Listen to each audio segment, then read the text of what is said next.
So in this Visme tutorial video, I am going to be showing you guys how to create a Facebook page cover here on the Visme mobile application. So once you're into the Visme app, go to the bottom right and press on the blue circle. Then under project type, press on social media at the top between web graphics and presentations. Now to find a Facebook page cover, simply just go to the third option here, sort of in the middle top area where it says Facebook page cover. Simply go ahead and press on that. And what this does now is it gives you a whole bunch of different templates that if you want to select, you're more than able to, or what you can do as well is just keep a blank template and design it however you may wish as well.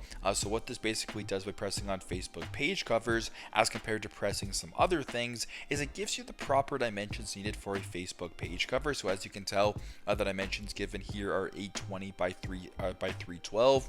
So now what you can do, as I mentioned before, is you can scroll down and find a design of your choice, a template of your choice, or what you can do as well is just press on blank template. It'll give you a blank screen of those same dimensions, and you can now customize it in whatever which way you so choose. So it's a pretty straightforward process, but that's how you guys can create a Facebook page cover here on the Visme mobile application. Thanks again for watching, and I hope this video helps.